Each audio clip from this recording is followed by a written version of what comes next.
네, 최익진 위원님. 예. 노동부 차관님. 네. 예. 조금 민감한 질의를 지금 오신 김에 하겠습니다. 제가 민주당 의원님들하고 사회적 기업 육성법 개정안을 발의를 했어요. 주무부처를 노동부에서 중기부로 옮기자라고 하는.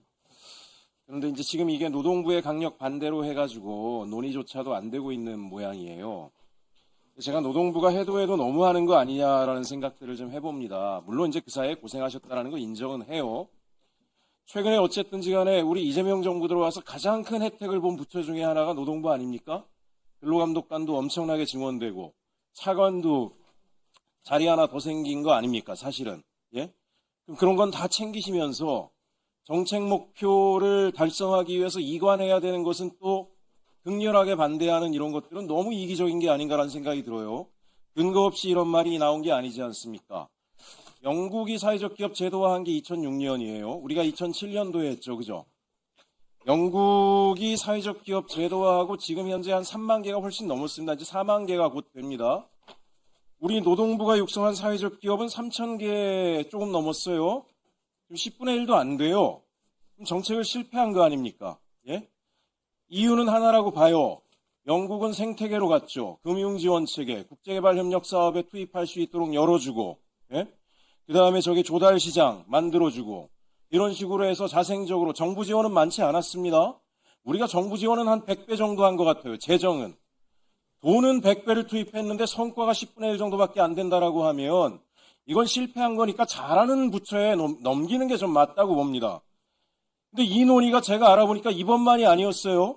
이명박 정부 때도 있었더라고요.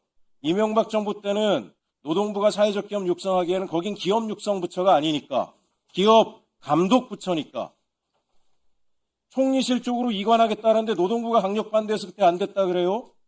아시겠지만 문재인 정부 때도 정책 조정하려고 하는데 노동부가 강력 반대해서 못했어요. 지금 또 이래요. 윤석열 정부 때 예산 거의 100% 가까이 다 날렸죠. 예? 사회적 기업 예산 다 날렸잖아요. 제가 알아봤어요. 대통령실에서 찍어 눌러서 날린가 했더니 그게 아니라 기재부에서 부처마다 재정 지금 줄이라고 하니까 노동부가 가장 관심 없는 게 사회적 기업이니까 사회적 기업 예산만 반란해가지고 다 날려버린 거 아니에요.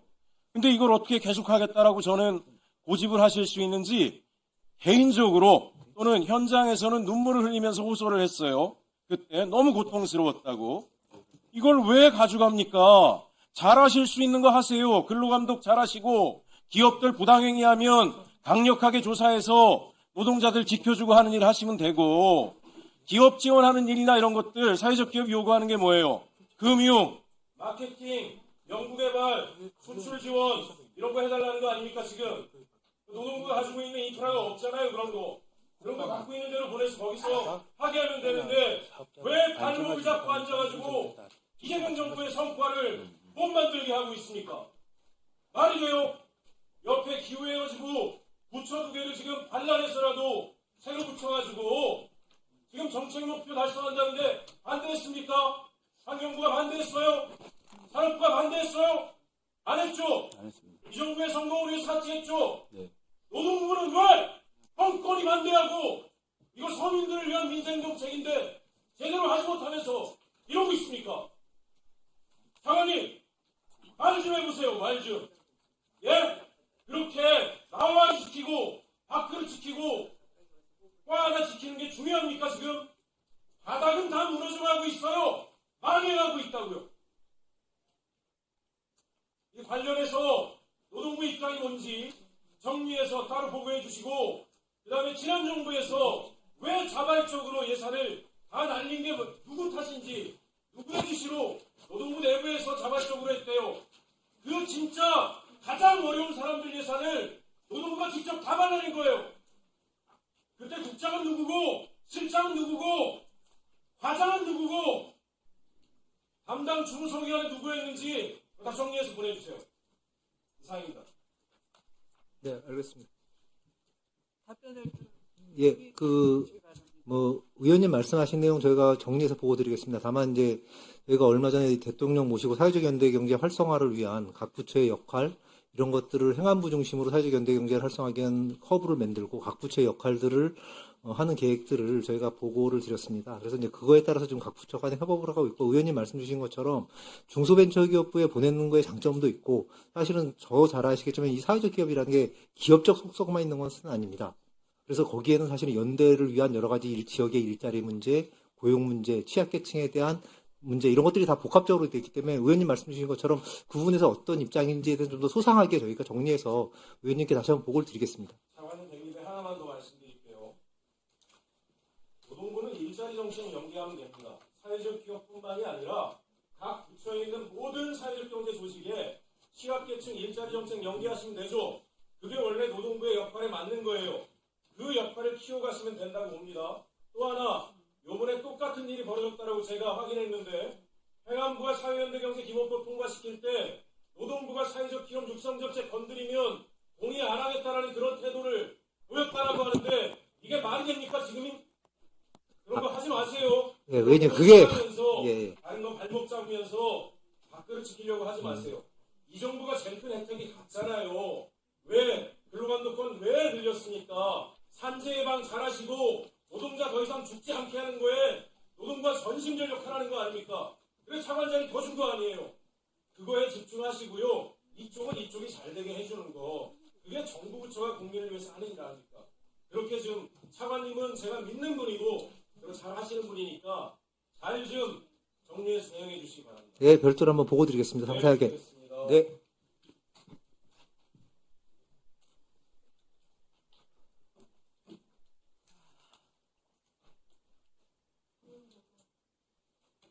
계속 하실 거예요? 가습기로? 한 번씩만.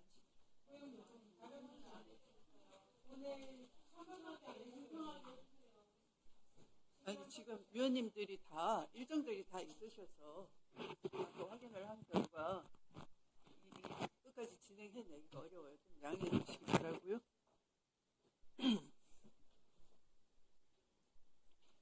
자, 그러면 더 이상 토론하실 위원님이 안 계시면 의결 절차에 들어가도록 하겠습니다.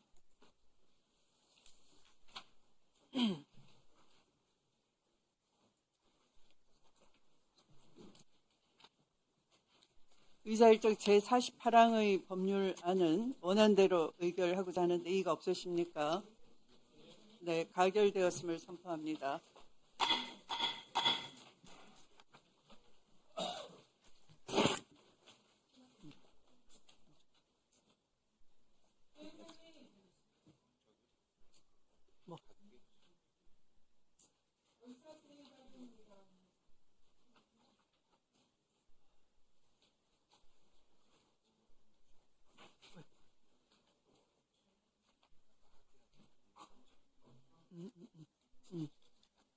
그러면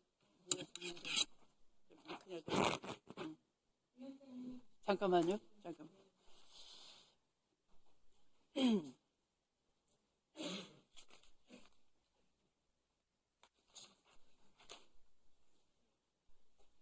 (44항의) 법률안을 봐주시기 바랍니다. 본후부도 함께 봐주시면 되겠습니다. 이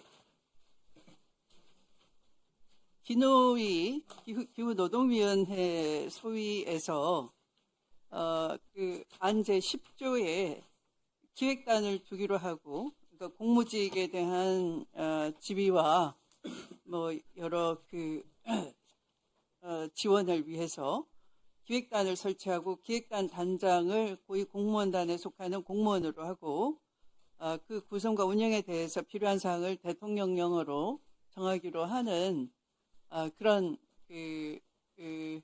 안을 내셨어요. 그러나 이제 행안부에서는 이걸 반대를 하면서 기획단이라는 것 대신에 그냥 지원 조직을 둘 수 있는 정도로 하겠다, 이렇게 반대를 하신 거고, 근데 이 방금 합의안을 보내주셨어요. 합의안은 제10조에 소위 통과된 안 대안을 다음과 같이 합의를 했어요. 위원회 운영에 관한 사무를 처리하기 위하여 위원회에 기획단을 둘 수 있다, 이렇게 합의하신 거 맞습니까? 네, 맞습니다, 위원님. 네. 그러면 이것을 우리 그 수정안으로 해도 되겠습니까? 네, 위원님. 네. 위원님들도 그렇게 양해를 해 주시죠? 네, 감사합니다. 그러면 네. 다음으로 의사일정 제37항부터 제43항까지, 제45항부터 제47항까지, 제49항, 제50항 및 제52항 이상 13건의 법률안은 전문위원이 수정한 부분은 수정한 대로, 그 외 부분은 원한 대로 의결하고자 하는데 이의가 없으십니까?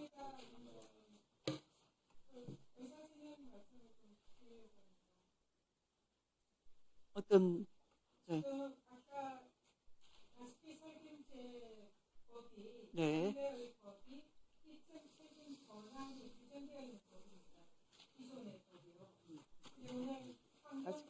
옆에 있으니까.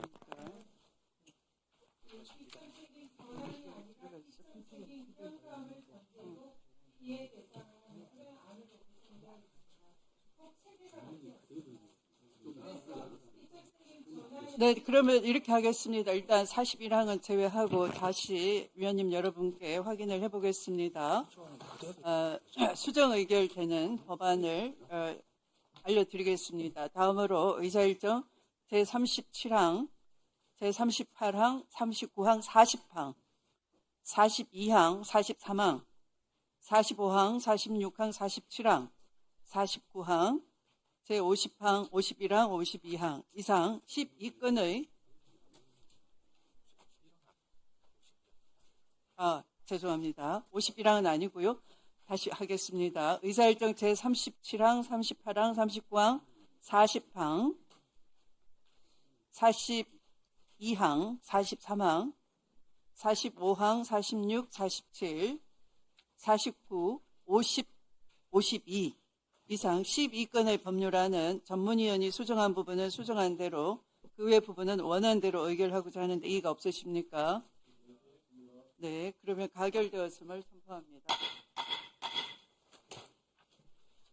이 41항의 가습기에 대한 피해 구제를 위한 특별법 전부 개정 법률안 대안은 위원장님, 저 잠깐, 현현 의원님이 말씀하신. 잠깐 되시기 바랍니다. 아까 충분히 설명을 들었고요. 또 전 의원님이 지적하신 문제점도 이해를 했습니다.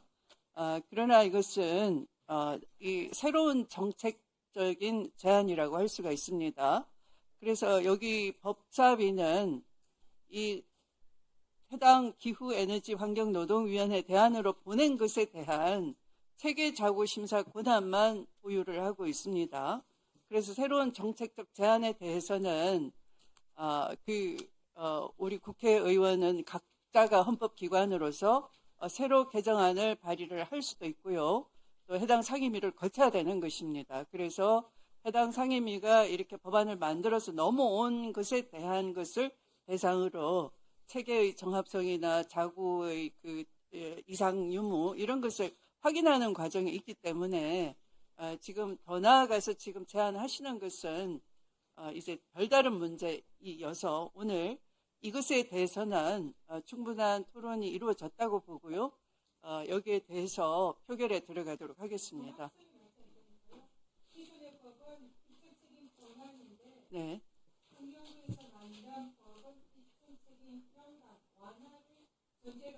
좀 설명을 드리겠습니다. 이 좀 네. 사실관계가 달라서요. 네, 설명해 주시기 바랍니다. 네, 그게 아니고 지금 말씀하시는 부분이 저희 지금 특별법 전부 개정안에 보면 제6조의 인과관계 추정이 있는데 이건 기존의 법에 있는 문구를 그대로 갖고 왔습니다. 여기 어떻게 되어 있냐면 제6조의 인과관계 추정글에서 다음 각호의 사실이 모두 증명된 경우에는 독성 화학물질이 함유된 가축기사 살균제로 인하여 건강피해가 발생한 것을 추정한다.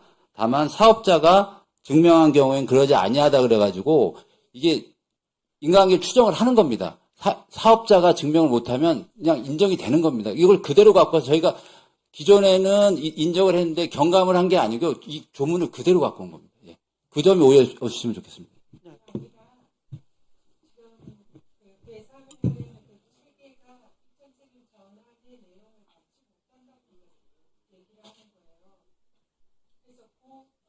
피해자들은 일단 배상을 해주고 정부에서 책임이 없다, 인간관계가 없다라는 입장을 내는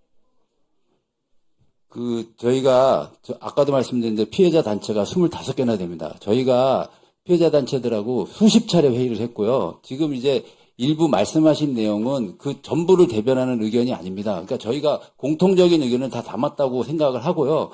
이게 지금 이 법이 통과되기를 기다리고 있는 피해자들이 대부분 대다수입니다. 그래서 아까 위원장님께서도 말씀하셨지만 저희가 이 기존에 있는 법문을 그대로 갖고 와서 저희가 인간관계 추정 부분을 손댄 바가 없고요. 그래서 속도감 있게 저희가 배상책으로 전환을 하려는 취지를 감안해서 좀 오늘 꼭 통과시켜 주시면 감사하겠습니다. 네, 그러면 이의가 있는 법률안에 대한 것에 대해서는 국회법에 따를 수밖에 없겠습니다. 그것으로 표결하도록 하겠습니다. 의사일정 제41항의 법률안을 전문위원이 수정한 부분은 수정한 대로 그 외의 부분은 원한 대로 의결하는 것에 대해 것으로 표결하겠습니다. 먼저 찬성하는 위원님은 손을 들어 주십시오.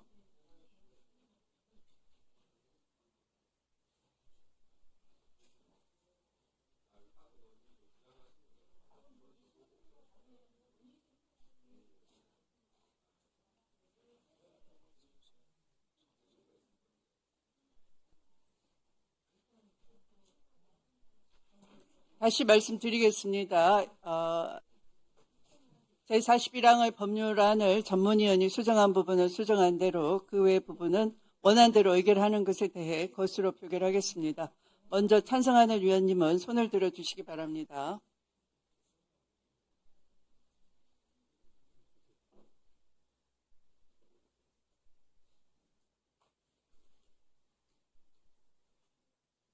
네, 내려주십시오. 다음 반대하는 위원님은 손을 들어 주십시오.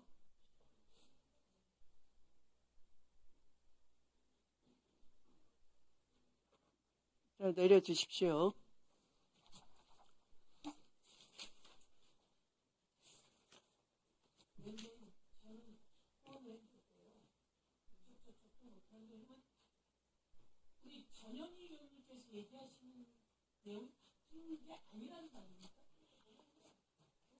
네, 표결 결과를 말씀드리겠습니다. 재석위원 총 15인 중 찬성 11인, 반대 1인, 기권 3인으로 가결되었음을 선포합니다.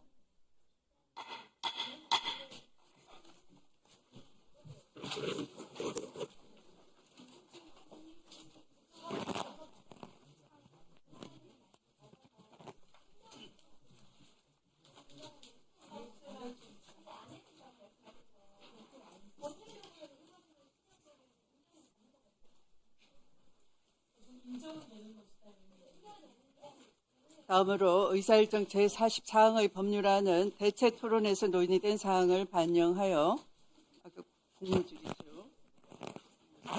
전문위원이 수정한 부분은 수정한 대로 그 외 부분은 원한 대로 의결하고자 하는데 이의가 없으십니까? 네, 가결되었음을 선포합니다. 다음으로 의사일정 제51항의 법률안은 전체 회의에서 계속해서 심사하도록 하겠습니다. 51항은 부칙에서 부칙 조항을 위반할 때 본칙으로 처벌하겠다 하는 것이어서 법의 체계가 안 맞아서 보류하도록 하겠습니다. 네. 금한성 차관님과 권창중 차관님 수고하셨습니다. 입석하셔도 되겠습니다. 51항.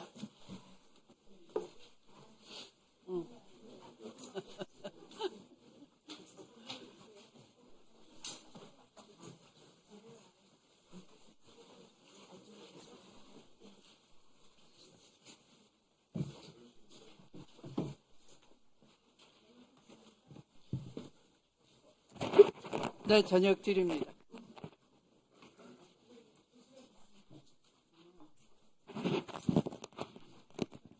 빨리 합수해 주시면 식당으로 모시겠습니다.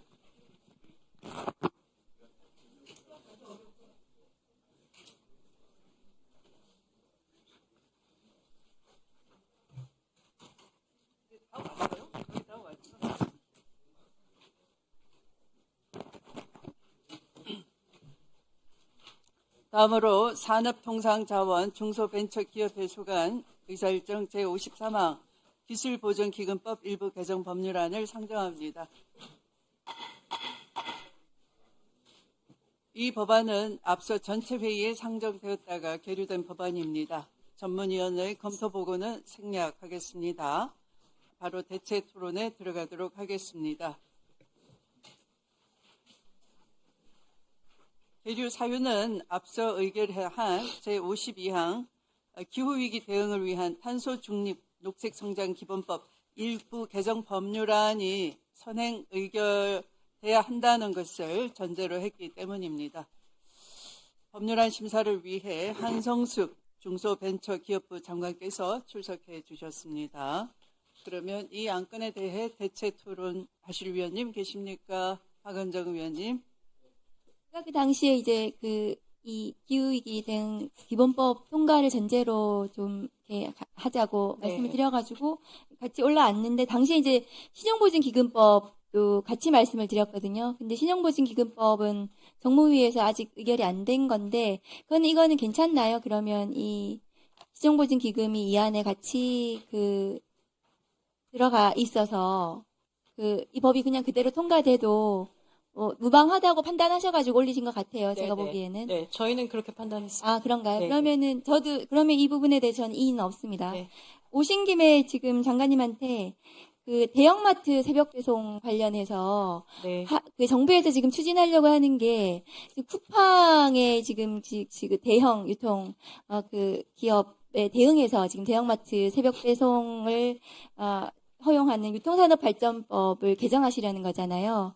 그러면 이게 쿠팡 같은 이 공용 유통업체에 대응이 좀 되는지 하고, 그럼 그러니까 어쨌든 좀 나아가서 이게 물류센터 구축 비용이나 인건비라든가 물류비 이런 것들이 대형마트가 지금 이제 확보가 돼야지 이게 되는 건데, 국민들의 이게 지금 불편, 늘 좀 해소를 할 수 있는 건지, 나아가서 지금 이제 대형마트를 우리가 이 온라인 영업시간을 규제한 이유가 전통시장이나 골목상권 보호를 위해서였는데 이거 지금 풀겠다는 거라서 이 정부에서 이게 효과적으로 풀려면은 의무 휴업일 규제도 좀 풀어야 되는 이런 문제가 있는 것 같거든요. 그래서 좀 저는 이 대형마트 새벽 배송에 대해서 전반적으로 필요하다고 보기는 하는데 어떤 식으로 이게 입법이 될 건지 좀 고민을 하는 부분이 있는지 좀 설명해 주실 수 있을까요? 이 법은 사실은 산업부 소관 네네. 법입니다. 그래서 제가 말씀드릴 수 있는 부분은 좀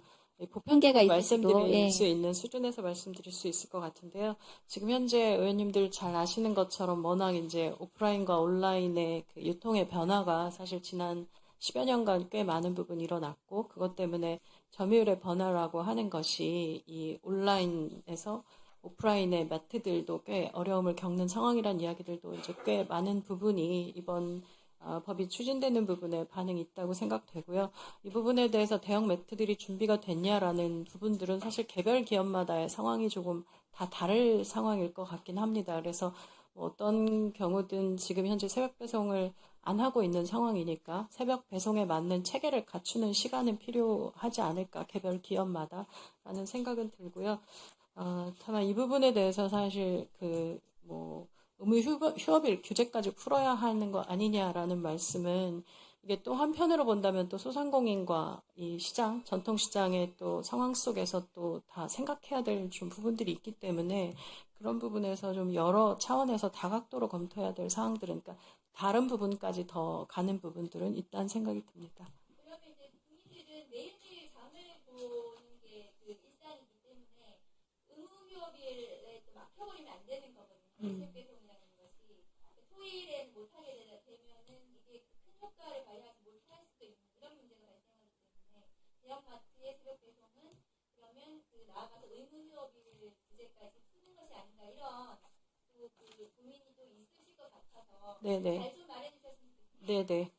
사실 지금 각 곳에서 의견들이 굉장히 많으신 상황이라 좀 다 들어봐야 할 부분이라고 보이고요. 관련된 부분들은 아마 법 조항이 세부 조항들 정리되는 과정 중에 반영되지 않을까라고 생각합니다. 네, 수고하셨습니다. 또 네. 신동욱 의원님. 예, 그 좋은 말씀 주셔서 관련해서 좀 이어서 질문 좀 드릴게요. 물론 뭐 산업부 일이긴 한데, 그 새벽 배송 문제에 대해서 조금 뭔가 좀 혼란이 있는 것 같아요. 이 새벽 배송 문제를 제기한 것이, 우리 이제, 배달 노동자들의 건강권 문제를 가지고 이게 무슨 심지어는 물질이다 이런 식으로까지 비교를 하셨는데, 지금 쿠팡 문제가 터지고 나니까 갑자기 다른 데도 전반적으로 새벽 배송을 허용하겠다 그러니까, 그러면 그동안 새벽 배송에 대해서 우리 정부 내에서 얘기했던 우리 근로자들의 건강권 문제 이런 거에 대해서는 그동안의 얘기하고는 좀 안 맞는 것 같습니다. 어떻게 보세요? 뭐 건강권 관련된 부분도 굉장히 중요하게 살펴야 한다고 아니요, 생각이 쿠팡만 듭니다. 해도 이렇게 쿠팡의 새벽 배송 때문에 우리 근로자들이 뭐 암이 걸린다 이렇게까지 소위 선전선동을 하셨다가 근데 이제 갑자기 모든 대형마트의 새벽 배송까지 하면 제가 보기에는요, 네. 말씀 제가 듣고 보세요. 네네. 엄청난 새벽 배송 경쟁이 펼쳐질 겁니다. 아마 이게 안 할 수가 없어요. 지금 구조가 이제 플랫폼 기업에 계셨으니까 제가 드리는 말씀이에요. 이제 엄청난 새벽 배송 경쟁이 펼쳐질 텐데, 그러면 그동안 새벽 배송 때문에 우리 근로자들이 그렇게 힘들고 뭐 암 걸리고 그 기업을 굉장히 뭐라 그러죠? 부정적으로 이렇게 우리가 얘기를 해왔는데 갑자기 왜 새벽 배송을 다 허용을 하려고 합니까? 근데 의원님 저는 그 부분은 이제 쿠팡에 관련된 부분들을 하고 새벽 배송을 사실 다른 업체들도 하고 있습니다. 그럼에도 불구하고 그 노동자의 사망과 관련된 데이터는 굉장히 확연하게 다르게 보이고 있기 때문에 쿠팡이 갖고 있는 부분에 대한 문제 지적이 아니요, 있을 근데 거라고 그랬다면 생각합니다. 네. 쿠팡은 쿠팡의 문제대로 정부에서 왜 이런 확연히 다른 데이터가 나오는지를 정부가 잘 따져서 쿠팡의 문제를 해결했었어야 되는데 새벽 배송이라는 것 자체, 그러니까 우리 근로자들이 굉장히 새벽 배송을 해서 생계에 도움이 된다는 분들도 굉장히 많았고, 이게 플랫폼 기업이 이제 굉장히 커지면서 이런 것들에 대한 선택권이 넓어졌단 말이에요. 우리 소비자들 입장에서는 장점이 많았는데, 쿠팡에 대해서는 그렇게 그 새벽 배송의 문제로, 쿠팡을 상징하는 게 새벽 배송 아닙니까, 사실은, 그죠? 쿠팡의 문제에 대해서는 새벽 배송 때문에 이 기업을 굉장히 부도덕한 기업인 것처럼 이 정부가 매도해 왔단 말이에요. 근데 그거를 갖다가 다른 데서 하는 거는 그럼 아름다운 새벽 배송이고, 쿠팡의 새벽 배송은 근로자 죽이는 새벽 배송입니다. 저는 그거는 새벽 배송 자체에 대한 이야기라기보다는 새벽 배송을 하는 과정 중에서 많은 노동자가 아니요, 그동안에 네, 논란이 네, 됐던 벌어지- 것들을 네. 많이 보셨을 거 아니에요. 새벽 배송 자체가 굉장히 근로자들의 건강권을 침해한다 그래서 새벽 배송 자체를 굉장히 문제시해 왔단 말이에요. 그거는 그렇지가 않죠. 그거에 대해서 저는 뭐 건강권 관련된 부분들도 사실 지금 노동계에서도 굉장히 많은 이야기들이 나오고 있기 때문에 여러 부분 같이 살펴야 되는 부분이라고 생각은 합니다. 여기에 대한 세부 사항들이 나갈 때 이 법 보시는 쪽에서도 여러 의견들을 반영해서 담을 거라고 생각합니다.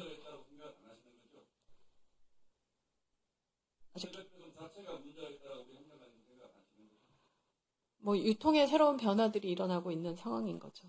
네.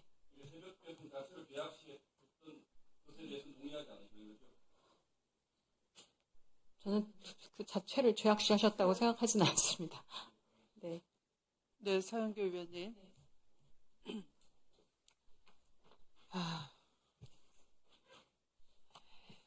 그 쿠팡이 3,400만 명의 개인정보를 유출했죠. 네. 예. 그 개인정보를 유출하는데 그 개인정보를 유출한 자가 1억 몇 번을 열어봤다라더라고요. 이런 지경이 이를 정도에 이뤘는데 쿠팡은 개인정보 보호를 제대로 하지 않은 거예요. 철저하게 여기에 대한 책임을 지워야 합니다. 네, 그렇습니다. 예. 이 개인정보가 어디로 어떻게 갔는지 아무도 모르는 일 아닙니까? 저는 보이스피싱의 대상이 되고 모든 사람이 대상이 되고 그래서 이런 부분에 대한 지적을 하고요. 두 번째, 이게 산업부법이긴 하지만 중소벤처기업부 장관님이시란 말이에요. 네. 소상공인들을 대변하셔야 돼요. 네. 그렇죠? 저희 어머니가 옷가게를 하셨고요. 제가 전통시장을 보면서 저희 지역에 대형마트가 있고 전통시장이 있는데 대형마트가 옛날만큼 잘 되진 않아요. 뭐 규제도 있지만 뭐 쿠팡처럼 그런 플랫폼 사업이 들어오면서 또 있고요. 그런데 어쨌든 전통시장의 소상공인들과 이 대형마트가 잘 어우러지고 있어요. 전통시장이 그냥 잘 있어요. 지역 카페도 있고 전국민 재난지원금도 있고 이제 좀 안정돼 있는데 갑자기 대형마트의 시간을 새벽까지 가버리게 되면 이 전통시장의 상인들도 다 새벽 일을 안 할 수가 없어요. 몸 망가집니다. 신동욱 의원님 그 얘기 하셨는데 제가 경찰 그리고 소방, 우편, 경찰하고 소방은 새벽 일들을 해야 돼요. 24시간. 이 사람들 제가 공상추정법 만들었어요. 병이 걸리는데 어떤 새벽에 일도 하고 연기도 맡고 막 이러면서 병이 걸리는데 이 병이 네가 왜 걸렸는지 네가 증명해라 이랬단 말이에요. 근데 제가 이거를 소방과 경찰, 공무원들은 병이 걸리면 그냥 공상으로 추정해. 그리고 이게 공상이 아니라는 건 정부가 증명하세요. 이렇게 하고 법을 통과시켰거든요. 저는 새벽 일이라고 하는 게 저는 쿠팡이 잘못됐다고 생각해요. 너무 많은 국민이 새벽에 받는 즐거움이 있어요, 사실은. 문을 열면 아침에 배달이 와 있는 거 너무 좋아요. 새로운 유형이에요. 근데 그것을 하는 동안 얼마나 많은 사람들이 이것에 고통을 받고 있는지 거기서로부터 돈도 벌지만 탈출하고 싶은 것들이 많거든요. 그런데 이 쿠팡의 문제에서 대형마트의 시간 규제를 풀게 되면 전통시장은 저는 그래서 지금껏 잘 진행되어 왔는데 오히려 독점하는 플랫폼이 독점하지 않게 하는 게 필요하다 이렇게 생각합니다. 그래서 저희도 이 내용이 이제 어쨌든 뭐 당정협의도 통해서 했는데 우선 의견을 내야 되잖아요. 그래서 오늘 법사위에서 저는 꼭 이야기를 하고 싶었고 제가 소상공인 정책포럼 대표이기도 하고 소상공인분들한테 얘기를 많이 들어요. 그래서 꼭 이런 얘기 들었다고 좀 전달해 주시고 여기서 이제 사실은 이 유통의 변화 때문에 다 인터넷으로 사요. 다 오프도 하고 그리고 대형 플랫폼 다 깔아놓고 하지만 여기서 그래도 살아남는 소상공인들에게 이게 또 하나의 철퇴가 되는 거예요. 우리 대형 플랫폼 쿠팡 같은 것들에 대한 그 배송에 혼자 다 잡아먹는 거 이걸 규제할 수 있는 방법이 더 좋은 상생의 뭔가 이렇게 생각합니다. 전달해 드리고 싶었어요. 네네. 목소리를 전해드리고 싶었어요. 네, 의원님 말씀 잘 듣고요. 저희도 사실 좀 적극적으로 상생 방안들을 좀 마련을 하고 있습니다. 그리고 지금 저희가 가지고 있는 여러 가지 이제 시장과 소상공인 관련된 그런 정책들을 지금보다는 조금 더 적극적으로 더 펼치고 그리고 시장이라고 하는 곳을 좀 문화가 있고 관광이 가능한 곳으로까지 좀 발전시켜야 하는 단계로 좀 넘어가야 한다고 생각합니다. 그래서 그 부분에 대한 정책들도 추가적으로 좀 더 잘 만져서 좀 시장 상인들의 걱정들 이런 부분을 더는데 중기부가 그 역할을 정말 최선을 다하겠습니다. 중요한 말씀, 한 말씀만 더 드리겠습니다. 죄송합니다. 제가 며칠 전에 망원시장을 다녀왔거든요. 사실 얘기는 많이 들었지만 실제로 가서 느낀 건데 외국인이 너무 많은 거예요. 아이들까지 데리고 와서 이곳저곳을 다니면서 행복해하는 거죠. 저는 이 전통시장의 그 모습이 또 하나의 관광 자원이라고 생각해요. 그 망원시장 같은 경우는 30% 40%가 외국인이에요. 왔을 때 종묘도 보고 고궁도 보고 또 전통시장에 와서 물건을 사요. 이 과정에서 강정 보면서 좋아. 떡볶이 보면서 좋아. 아주 혼자 다니는 사람, 가족 다니는 사람을 보면서 야 이게 대한민국의 어마어마한 관광 자원이구나. 그 사람들은 돈도 벌고 그래서 이 자체를 그냥 어쨌든 뭐 배송 뭐 이런 차를 다 넘어서 새로운 문화 레트로 감성. 저희도 외국에 가면 외국의 그 전통시장을 가리거든요. 그런 것으로 관광 자원하는 상황 살려내야 되는, 지원해야 되는 이분의 중소의 지금 기업 작가님께서 저희도 당정 과정 속에서 목소리 좀 내도록 하겠습니다. 네, 의원님 말씀 잘 듣겠습니다. 네. 마치시죠? 아직도 3개 부처가 더 기다리고 있습니다. 네. 네. 네, 장관님. 다른 게 아니라 쿠팡이 왜 이렇게 성장했습니까? 저는 여기에는 우리가 어떤 세상의 어떤 변화나 이런 걸 전혀 모르고 쿠팡은 지금 외국 자본을 4조를 유치를 받아가지고 쏟아부었어요. 그렇죠? 그리고 우리 정부가 대형마트, 소상공인을 위해서 대형마트를 막 규제를 했지 않습니까? 네? 그런데 사실 쿠팡은 뭐냐면 그 대형마트는 아니지만 사실상 그 물류 그리고 배송 시스템으로 해서 대형마트 이상의 경쟁력을 가진 겁니다. 그리고 온라인 플랫폼하고 그렇죠? 여기에 대해서 저는 뭔가 한쪽을 보호하는 그건 좋지만 이렇게 어떤 흐름이나 자본의 흐름이나 기술의 흐름이나 이런 걸 놓치고 그쪽만 하다가 쿠팡이 엄청나게 커진 거예요. 저는 여기에 대해서 이걸 인지하지 못한 정부나 이런 쪽도 저는 책임이 있다고 생각을 해요. 어떻게 생각하세요? 네, 뭐 쿠팡이 준 소비자 편익이라는 측면에 대해서는 모두 다 편리하다고 생각할 텐데요. 뭐 최근 들어서 플랫폼 업계에 대한 많은 생각들이 나오고 있는 이유 중에 하나는 저는 정부의 제재도 있지만 사실 1등 기업들이 가져야 될 플랫폼 기업으로서의 책임감인 측면이 더 중요한 부분도 있다고 봅니다. 그래서 아까 뭐 세법배송 관련된 말씀도 주셨지만 이걸 어떻게 잘 만들어서 소비자 편익과 그리고 책임감 있는 모습을 보일 거냐, 이 구조 속에 기업도 책임감 있는 균형을 좀 가져야 한다는 생각은 합니다. 글쎄요. 그런데 기업한테 그 책임감 있는 균형을 기대하기는 어렵고, 예? 대형마트에 대해서는 얼만큼 규제를 했습니까? 그러다 보니까 이제 와서 그러면은 쿠팡하고 경쟁을 구도를 만들어야 되겠다 해가지고 새벽 배송을 시키는 거 아닙니까? 그리고 또 이제 이러다 보니까 쿠팡이 이렇게 커지다 보니까 또 일각에서는 이렇게 우리 정부가 쿠팡을 어떤 규제를 하고 이러는 것이 그 공간을 만들어서 알리와 테무 같은 그 중국계 플랫폼을 들여오기 위한 공간을 만들기 위한 게 아니냐. 저는 그런 그렇게 얘기도 생각하진 있고. 않습니다. 예. 네. 그래서 저는 이런 부분에 있어서 어떤 기술의 변화, 그죠? 기술과 어떤 소비 행태의 변화 이런 부분에서 좀 놓치신 게 아닌가라는 생각이 들어요. 그래서 좀 그건 굉장히 안타까운 생각이죠. 그래서 원래 기업에서 일을 하다 오셨으니까 저는 그런 부분에서 상당히 항상 긴장하고 어떤 워닝을 좀 빨리 감지하고 좀 그래야 되는 게 아닌가 하는 생각이 듭니다. 물론 어려운 일이긴 해요. 네. 네. 말씀 주신 것처럼 기술의 변화랑 소비자의 편익과 그리고 사실 정부기 때문에 가져야 할 그 책임 있는 균형 이런 부분들에 대해서 더 좀 세심하게 살펴보고 또 소상공인들 말씀도 잘 듣고 법에 반영되도록 최선을 다하겠습니다.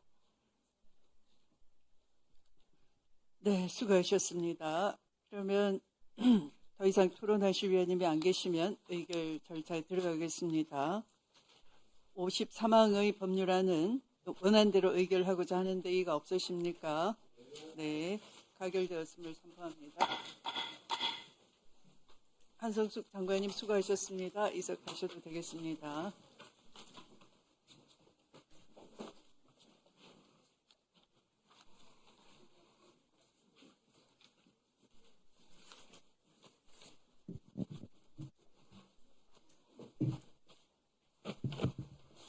다음은 국토교통위 소관의 의사일정 제54항부터 제57항까지의 법률안을 상정할 순서입니다만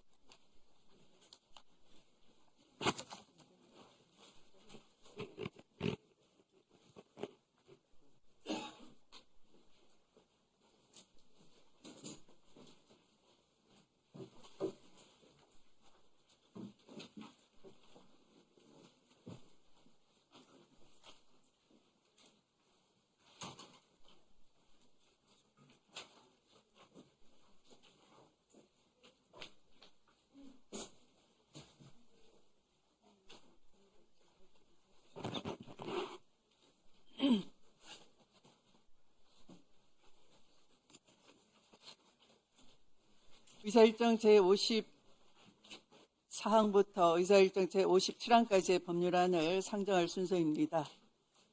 의사일정 55항 및 제57항 법률안은 국회법 제59조에 따른 숙려기간 5일이 경과되지 않았기에 위원회 의결을 통해 상정하고자 하는데 이의가 없으십니까? 네, 가결되었음을 선포합니다.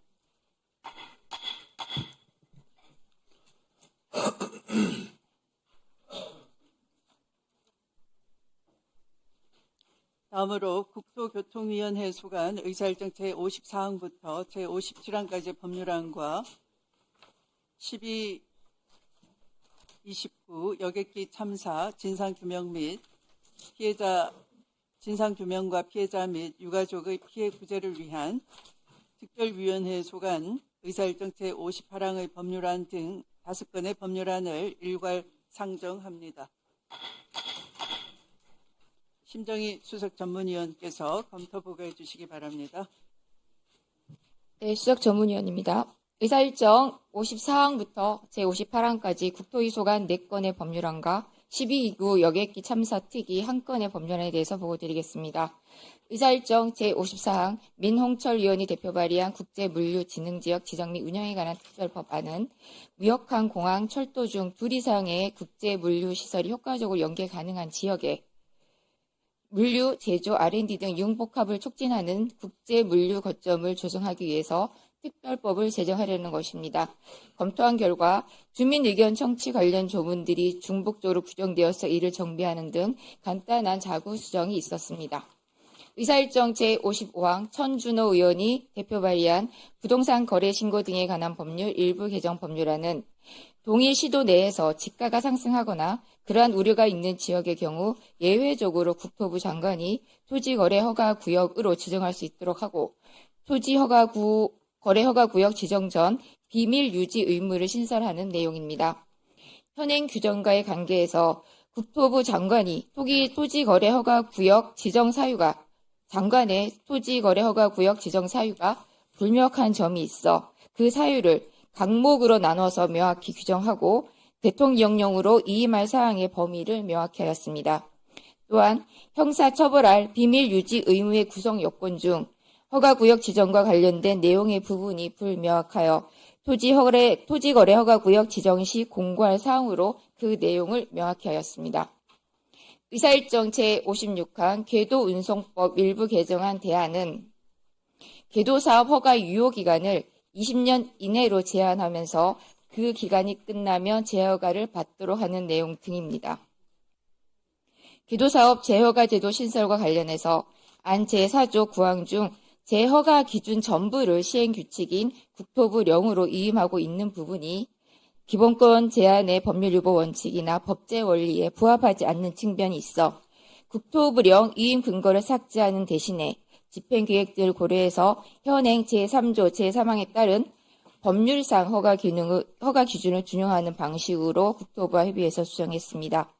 의사일정 제57항 도시 및 주거환경정비법 일부 개정안 대안은 정비사업의 효율적인 추진을 위해서 소유자의 동의 인정에 관한 특례를 확대하고 사업 시행 계획과 관리 처분 계획의 동시 신청 처리를 허용하는 등 사업 절차를 간소화하는 한편 공공재개발, 재건축 사업에 적용할 수 있는 최대 용적률의 법적 상한의 1.3배로 상향하는 등의 내용입니다.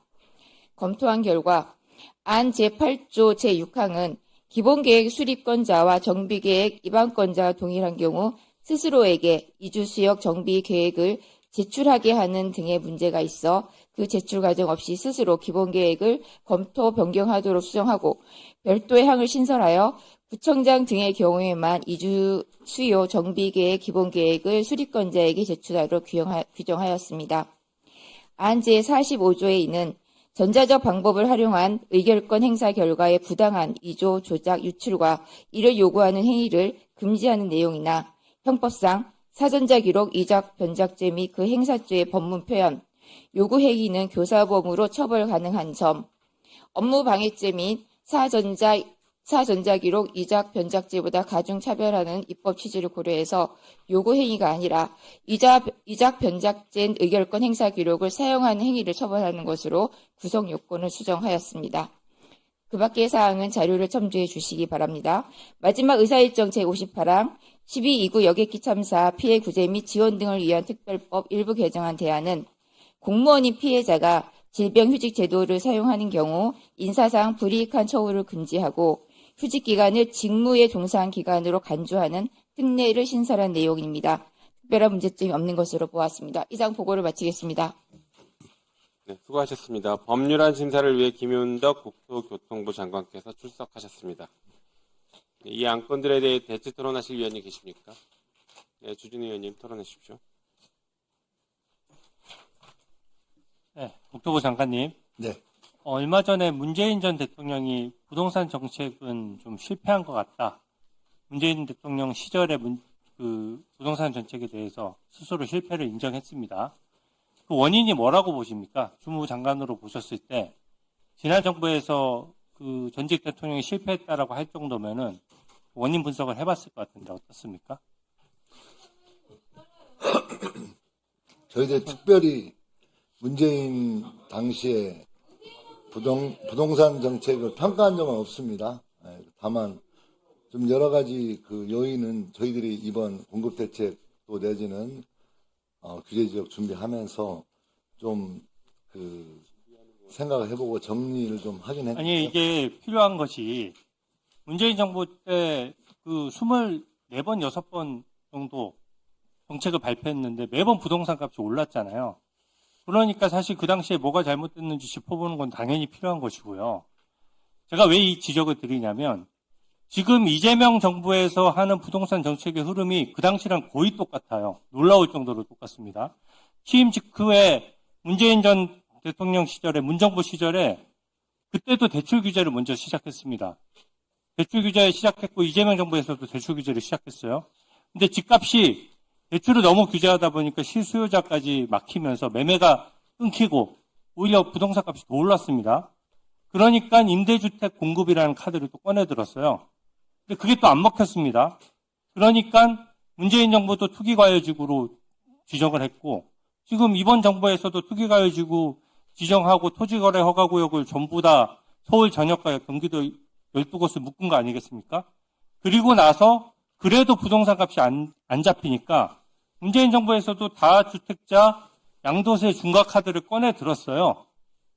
지금까지 다 똑같습니다, 흐름이. 그때 실패했으면은 그때로부터 교훈을 얻고 다른 정책을 펼쳐야지 왜 이 흐름이 똑같습니까? 저는 그 의원님 말씀처럼 현상적으로는 좀 그렇게 볼 수도 있는 부분이 있겠지만 제 내용적으로는 굉장히 많이 다른 점이 있다고 생각합니다. 그러니까 잠깐만요. 그러면 이게 부동산 공급 대책도 마찬가지예요. 지금 이게 수요 억제책만으로는 안 된다는 게 저는 문재인 정부 부동산 정책의 교훈이라고 생각합니다. 수요 억제책을 했더니 거래가 끊기면서 매매가가 더 올라버렸어요. 호가도 더 오르고.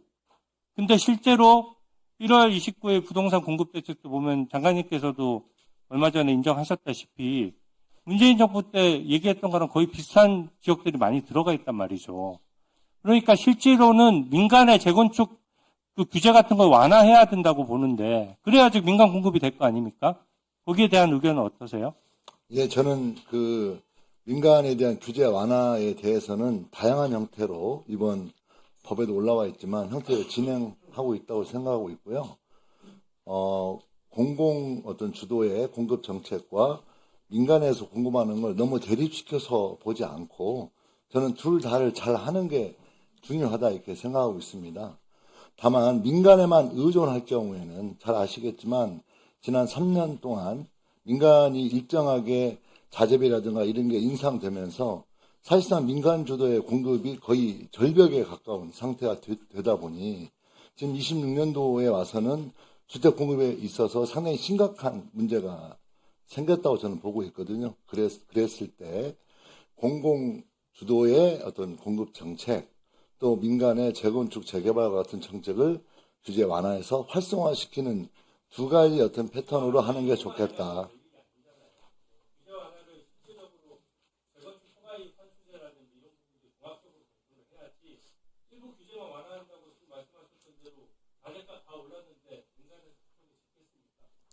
또 수요 억제시키면은 또 집값 계속 오르는 거예요. 이때까지 계속 지금 받겠다고 하고 나서 계속 오르고만 있지 않습니까? 그 점을 좀 유의해 주시기 바랍니다. 예. 네, 장관님 오늘 코스피 지수 얼마인지 아십니까? 5,300이 넘었습니다. 코스피 5,000 절대 못 넘을 거라고 했었는데 넘었습니다. 자신감 가지고 부동산 정책 추진해 주시기 바랍니다. 네. 토론하실 위원이 계십니까? 네, 박근태 위원님. 네.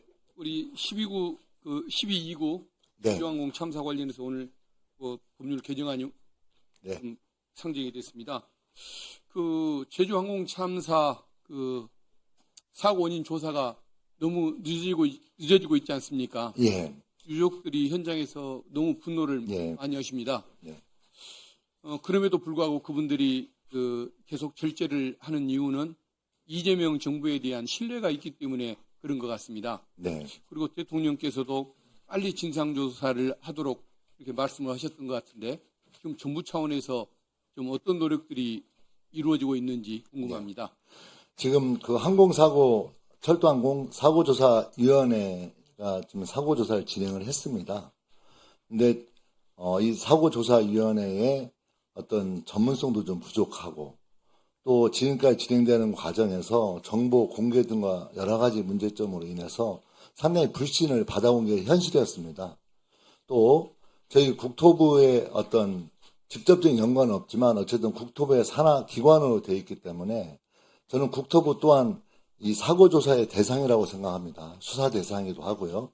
이런 점을 고려해 볼 때 사고조사위원회를 총리실로 이관하고 사고조사를 좀 전문성이 있는 조사위원으로 재구성해서 새롭게 진행하는 것이 바람직하겠다. 그리고 기존의 사고조사 진행된 여러 가지 내용에 대해서 그걸 이제 다 이양 받아서 진행함으로써 전문성과 객관성을 확보하도록 한 상태에서 진행하는 것으로 현재 법안이 통과돼서 이제 그렇게 될 것으로 예상하고 있습니다. 그리고 국토부는 수사 대상이자 조사 대상으로서 충실히 그걸 이제 받도록 해야 된다고 생각하고 있고요. 또 수사 문제에 있어서 지난 경찰청에서 미진하다고 하는 지적이 또 이번 국정조사에서 수용되어서 이번에 어젠가 오늘인가 또 유가족들이 수사본부를 방문해서 또 요청도 하고 했는데요. 새롭게 꾸려진 이 수사본부에서 제대로 수사조사를 진행하는 것으로 진행이 되면 이 두 개의 축이 이제 본격적으로 가동이 된다면 유가족들의 어떤 의사도 수용이 되고 또 119 참사에 대한 제대로 된 사고 원인에 대해서 조사와 수사가 될 것으로 저희는 생각하고 있습니다. 예. 조사위원회든 수사부서든 국토부 직속 기관은 아닙니다만은 그래도 네. 사실상 우리 장관님이 주무장관님이나 다름없는 상황이지 네. 않습니까? 네. 정말 좀 속도를 내도록 좀 열심히 좀 역할 좀 해주시면 감사하겠습니다. 예, 알겠습니다. 저희들이 할 수 있는 게 있다면 최선을 다해서 할 수 있도록 그렇게 하겠습니다. 예, 감사합니다. 네, 다음 나경원 위원님 토론해 주십시오. 장관님, 그저께 제가 대정부 질문할 때 장관님 답변 보고 좀 실망했습니다. 너무 자세한 내용 모르시는 거 아닌가 이런 생각이 드는데요. 사실 지금 이 정부의 부동산 정책을 보면 대통령 한 말씀에 오락가락하는 것 같아요. 처음에는 뭐 시장 이기는 정부 없다 하더니 요새는 이제 정부 이기는 시장 없다 하면서 거의 이게 부동산 정책이 아니라 협박 아닌가 이렇게 생각이 드는데 지금 오늘 올라온 부동산 거래 신고법, 도시정비법 모두 지금 국토위에서 일방적으로 통과됐죠? 네, 좀 저한테 그 의사를 묻는 건 좀 약간 적절치. 일방적으로 통과됐지 않습니까? 우리 야당은 반대했습니다. 왜냐? 부동산 거래 신고법이 지금 토지거래 허가구역 지정 권한을 국토부 장관한테 정말 무소불위로 백지위임하는 형식으로 규정이 되어 있어요. 지금 사실상 이 정부의 이 부동산 정책에 대해서 시장에서 우려하는 거는 과도한 규제라는 겁니다. 과도한 토지거래 허가구역의 지정, 과도한 대출 규제. 예컨대 서울만 해도 왜 서울 전역을 토지거래 허가구역으로 묶느냐. 우리가 노도강을 중심으로 해서는 구태여 묶을 필요 없는 데까지 묶어서 사실상 이 토지 거래, 부동산 거래를 완전 실종시키지 않았습니까? 그것도 사실 이제 국토부 장관 권한을 좀 행사하겠다고 서울하고 경기도를 막 묶었는데 이제는 아예 국토부 장관이 아무 때나 하겠다는데 토지 거래를 허가한다. 이거는 실질적으로는 헌법상의 거주 이전의 자유라든지 재산권에 관한 행사를 본질적으로 침해하는 거기 때문에 매우 신중하게 접근해야 되는 거거든요. 네, 맞습니다. 그런데 이렇게 어떤 우리 그 국민의힘의 그 주장은 조정 대상 지역이나 투기 과열 지구처럼 좀 어떤 그 요건을 명시해 달라라는 건데 이렇게 지나치게 위임을 해놓은 것 이것이 이 정부의 기조인 또 지나친 규제로 가지 않을까 하는 우려가 있기 때문에 저희는 이 부분에 대해서 찬성할 수 없다는 말씀 드리고요. 도시정비법도 마찬가지입니다. 오늘 현장 가셔서는 민간도 공급해야 된다 이런 말씀을 하시긴 하셨던데 이 도시정비법의 핵심이 뭡니까? 공공정비 사업, 공공재개발, 공공재건축의 경우에만 인센티브를 주겠다는 거 아닙니까? 그럼 오늘 말씀하신 거에 부합하려면 이 도시정비법도 문제 있는 것 아닙니까? 의원님, 저는 그렇게 생각합니다. 민간 재건축, 재개발을 활성화시키는 데에 따른 행정 절차의 간소화, 속도를 낼 수 있도록 또 다양한 인센티브를 주는 문제는 저는 진행하고 있는데 다만 딱 한 가지 쟁점입니다. 용적률 문제입니다. 용적률 문제에 대한 국토부의 입장은 그걸 용적률을 높이는 게 바람직하다고 하는 분도 계시고 또 민간 용적률을 잘못 올렸을 경우에 주택 가격이 상승할 수 있다는 우려를 하신 분도 그런 계시니 공론화를 시켜서 좀 논의를 한 다음에 진행하도록 하고 일단 굉장히 시장 상황이 급하기 때문에 다른 민간 재건축 재개발에 대한 여러 가지 지원 문제라든가 이런 것들은 우선 통과시키자는 입장입니다.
네, 알겠습니다.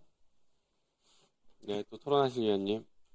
네, 조배석 의원님 토론해 주십시오. 네, 장관님. 네네. 3분인가요? 네, 맞습니다. 어떤 정책이건 간에 정부가 하는 정책은 좀 일관성이 있어야 되겠죠. 네. 예측 가능성이 있어야 되지 네. 않겠습니까? 근데 최근에 대통령께서 너무 이 부분에 대해서 너무나 많은 말씀을 하세요. 근데 잠깐 PT 좀 띄워보세요.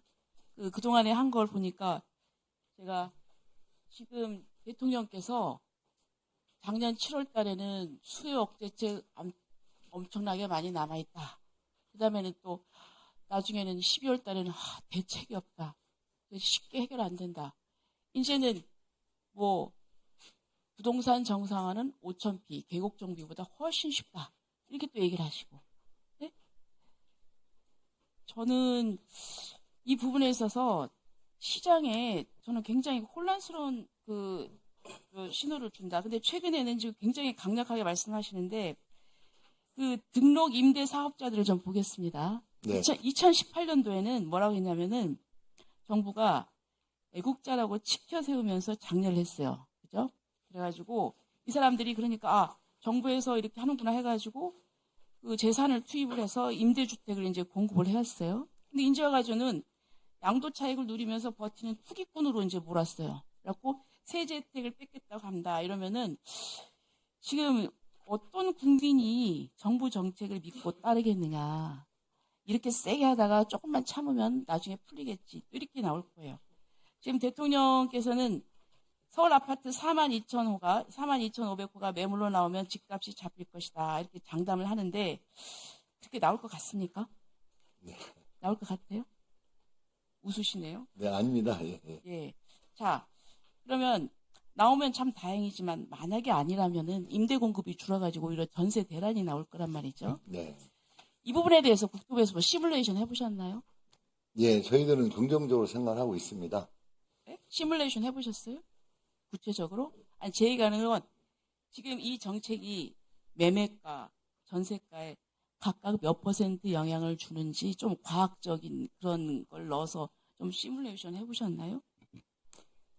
시뮬레이션이라는 개념이 좀 그렇고, 일단 저희들이 판단할 수 있는 여러 근거들을 동원해서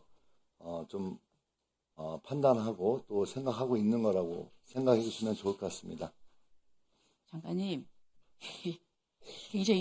장관님 굉장히 중요한 위치에 계신 거예요. 부동산 네. 정책 하는데. 그리고 또 대통령이 또 뭐라고 얘기했냐면 대상을 아파트로만 한정하자는 의견이 있다. 이렇게 부연을 했는데 그러면 아파트만 한정을 하면은 이제 다주택은 빌라나 뭐 다가구 주택 있잖아요. 뭐 조그맣게 원룸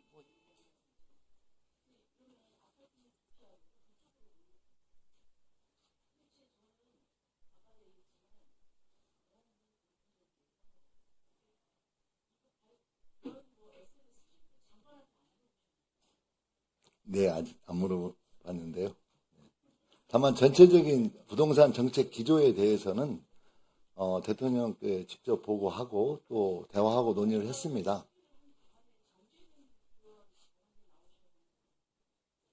네.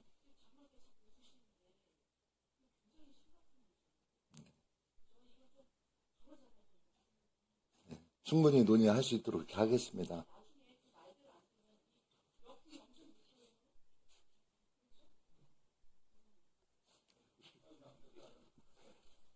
김재섭 의원이 먼저 드셔가지고요. 김재섭 의원 토론하시겠습니다. 장관님, 네, 제가 도봉구에서 합니다. 예, 이번 11호 부동산 대책으로 제일 많은 피해 본 지역이 도봉구가 아시죠? 아시잖아요. 네, 예. 실제로 뭐 통계에 대한 이야기들도 많이 나왔고, 물론 이제 행정소송에서 뭐 천하람 의원이 한 거 이제 기각이 됐다는 얘기는 들었는데, 이제 뭐 제가 판결 내용을 다 확인하진 않았습니다만은, 뭐 얘기를 들어보니까 이제 국토부의 의견을 법원이 그대로 수용한 것 같긴 해요. 그러니까, 제 입장에서는 여전히 납득되지 않은 부분들이 분명히 있습니다. 아시다시피, 저희 이제 도봉구 같은 경우에는 2022년으로 비교를 해도 아파트 가격들이 보통 약보합입니다. 특히 제가 있는 지역들은 더더욱 그렇고, 소형 평수 있는 아파트 단지들 같은 경우에는, 2020년 정도에, 그러니까 부동산 값이 폭등할 때 문재인 정부의 패닉 바잉을 했던 젊은 신혼부부들이 굉장히 많습니다. 그런 신혼부부들이 소형 평수 아파트 단지를 이른바 영끌을 해서 들어가 있는 상황인데 그런 아파트 단지들의 가격이 떨어졌거든요, 실제로. 근데 이제 그분들 같은 경우에는 아이를 가져서 큰 평수로 나아가야 되는데, 실제로 매매도 잘 안 되는 상황이고, 게다가 대출을 받아서 그나마도 아이를 키우기 위한 큰 집으로 이사를 가야 되는데 정책 대출도 실제로 제가 따져보니까 오히려 실소유자들을 위한 정책 대출을 줄이지 않겠다고 하는 정부의 말은 전혀 거짓이었고 실제로 따져보니까 정책 대출, 디딤돌 대출 뭐 전부 굉장히 많이 줄였더라고요. 그렇다고 하면 사실 그런 분들은 어디 가라는 얘기입니까? 도봉구에 계신 분들, 특히 그런 신혼부분들 대상으로 집값 잡겠다고 그렇게 이재명 정부가 약속을 했는데 그분들은 어디 가십니까, 그러면? 이제라도 저는 도봉을 비롯한 실제로 약보합세에 있었던 지역들은 그 규제를 철회하는 것이 저는 맞다고 생각합니다. 그거는 법원의 어떤 의견과 상관없이 국토부 재량으로, 정부 재량으로 할 수 있는 문제 아니겠습니까? 저는 그 부분을 적극적으로 고려하셔야 된다고 저는 생각을 하고요. 이제 공공기관들 부지 관련해서도 제가 말씀을 좀 드리면 앞서서 좀 얘기 드렸지만 제가 지금 정부가 발표한 그 대상지들 가운데서 정말로 합의된 데가 없더라고요. 제가 알아보니까. 뭐 마사일 뿐만 아니라 많은 공공기관들에서도 정부가 협의 없이 그냥 일방적으로 공급 대책을 발표를 했는데 그런 식으로 발표를 하게 되면 공공기관이랑 협의하는 데만 몇 년, 수십 년입니다. 근데 무슨 당장 공급 대책 나오는 것처럼 몇만 원가 나오는 것처럼 무슨 아파트 빵 굽듯이 그런 식으로 그 말씀하시는 게 저는 국민들을 향한 2차 기만이라고 저는 생각을 하는 거거든요. 이래가지고 무슨 아파트값 잡겠습니까? 정부가 내놓는 좋은 통계들 말고 실제로 언론 보도에서 많은 통계들이 강남 집값이 심화되고 있고 강남 솔린 심화되고 있고 서울 내 아파트값이 안 잡히고 있다는 기사들이 수도 없이 쏟아지는데 그 가운데서 공급 사실 요원한 태능은 문재인 정부 때도 주민 반대를 못했던 데고요. 용산도 사실 마찬가지일 거고 마사회 굉장히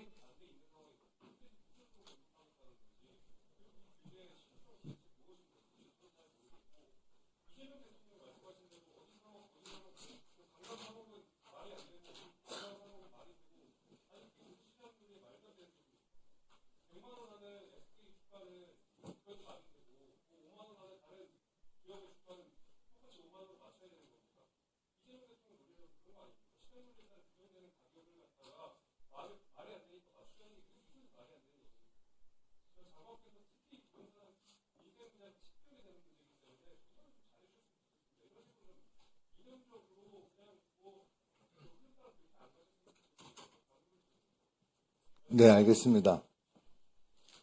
네, 토론하실 위원이 계십니까? 예, 신동욱 의원님. 장관님, 저도 꼭 무슨 질의응답을 하기보다는 저는 정말로 우리 장관님이 대한민국의 부동산을 안정시키는 그런 장관으로 치적을 남기시길 바랍니다. 왜냐하면 그게 장관님의 문제가 아니라 저의 문제이기도 하기 때문에 저도 개인적으로는 뭐 그렇게 비싸지 않은 집을 한 채, 평생을 한 채만 가지고 있었는데 이사를 갈 수도 없고 꼼짝달싹을 할 수도 없어요. 지금 우리 지역구에서 제가 전세 살고 있는데 이게 뭔가 잘못된 겁니다. 그래서 저는 장관님이 부동산 문제에 관한 우리 여당 말 듣지 마시고 저희 말씀을 듣는 게 저는 맞다라고 생각을 해요. 왜냐하면 이게 5,000포인트 갔으니까 부동산 정책도 소신껏 하세요. 이런 말씀 하시는데 지금 서울의 수도권 상황을 보면 지금까지 다 해왔던 루틴대로 대출 규제하고 또 거래 묶고 또 공급 대책 발표하고 이 루틴은 사실 계속 반복되어 왔던 것인데 지금 토지거래 허가 문제만 하더라도 지금 서울의 전 지역을 토지거래 허가 구역으로 묶고 나서 단 한 주도 그 아파트 값이 떨어진 적이 없습니다. 계속 오르기만 했습니다. 그래서 이게 과연 맞는 것인가? 이렇게 해서 과연 부동산 값이 잡힐 것인가? 라는 의구심을 가지고 있거든요. 저희는 누구보다도 부동산 시장이 안정되기를 바라는 사람들 아니겠습니까? 네. 그런 점에서 막연한 낙관론 이렇게 하면 되겠지. 우리 김재섭 의원도 지적하셨습니다만 태릉 골프장 부지, 마사회, 용산 철도기지장 문재인 정부 때 나왔던 거 그대로라는 건 장관님 더 잘 아시잖아요. 그때도 5년 뒤에 착공할 것이다 그랬는데 하나도 못했어요. 지금도 보니까 5년 뒤에 착공할 수 있을 것이다라고 발표를 하시는데 하나도 못하지 않습니까? 시장이 반응을 안 해요. 옛날에는 공급 대책을 발표하면 시장이 반응을 했습니다. 근데 시장이 전혀 반응을 안 합니다. 시장이 정부를 비웃습니다. 근데 대통령은 정부 이기는 시장 없다 이렇게 말씀을 하십니다. 부동산 대책만큼은 정말로 과거에 왜 이런 말씀이냐 진보 정권이 소위 부동산 대책에 실패해왔던 역사가 있지 않습니까? 저도 공포스럽습니다. 제가 강남 3구에 집이 없는데 나는 도저히 이제 여기로 못 올 사람인가? 그래서 패닉바잉이 일어나는 거 아닙니까? 또 마지막으로 하나 지적하면 집이 나오면 이제 그 대통령이 집 팔아라 하고 이제 얘기를 하니까 집을 내놨다고요. 그거 누가 삽니까? 지금 강남에서 이런 비아냥이 있습니다. 집 누가 사지?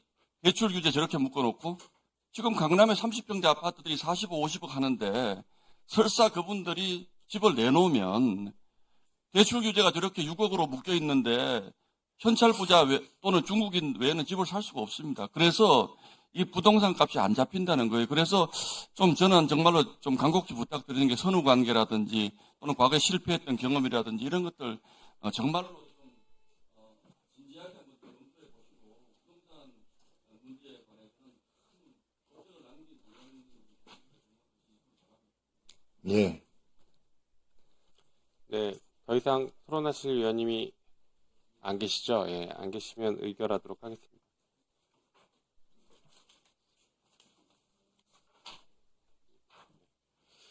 그러면 의사일정 제58항의 법률안은 원안대로 의결하고자 하는데 이의 없으십니까?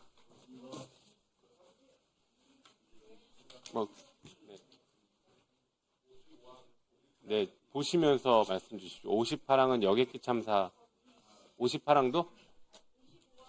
네, 지금 58항입니다. 네, 다시 한번 말씀드리겠습니다. 의사일정 제58항의 법률안은 원안대로 의결하고자 하는데 이의 없으십니까? 네, 가결되었음을 선포합니다. 다음으로 의사일정 제54항부터 제57항까지 이상 4건의 법률안은 전문위원이 수정한 부분은 수정한 대로, 그 외 부분은 원안대로 의결하고자 하는데 이의 없으십니까?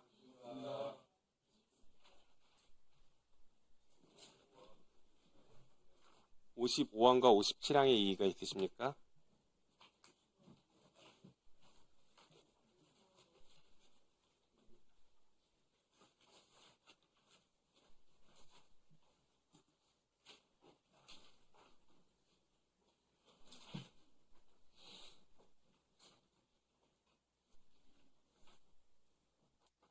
그러면 55, 57을 빼고 54, 56항은 의결할게요.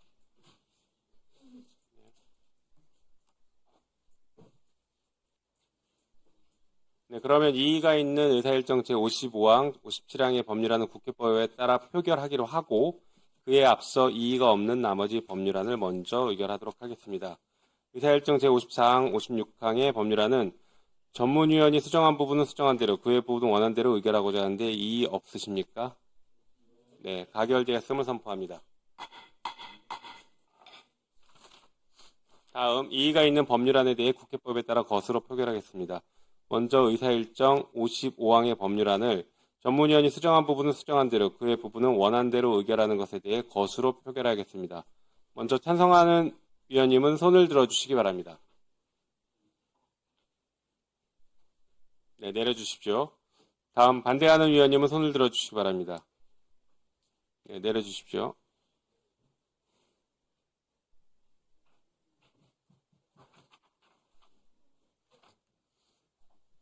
네, 재석위원 총 13인 중 찬성 7인, 반대 6인으로 가결되었음을 선포합니다.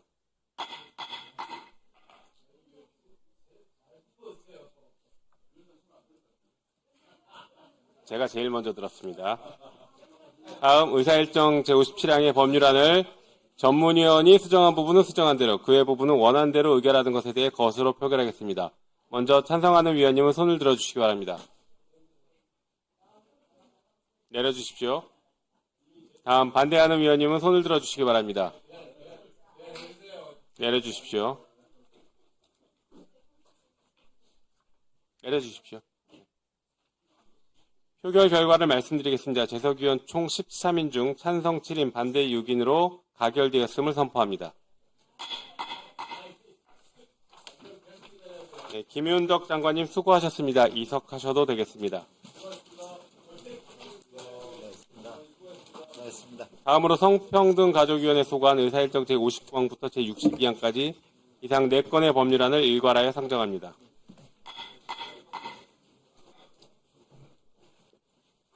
네, 박희진 전문위원 검토 보고해 주시기 바랍니다.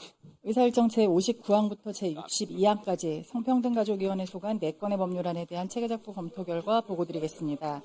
의사일정 제59항 가정폭력 방지 및 피해자 보호 등에 관한 법률 일부 개정 법률안은 사법경찰관리의 현장 조사를 거부, 기피한 가정폭력 행위자에 대한 제재를 500만 원 이하 과태료에서 1년 이하 징역 또는 1천만 원 이하 벌금으로 상향하는 내용으로 부칙의 과태료에 대한 경과조치 적용 대상을 명시할 필요가 있다고 보았습니다. 법무부는 가정폭력 피해자를 보호하고자 하는 입법 취지에는 공감하나 사법경찰관리의 현장 조사는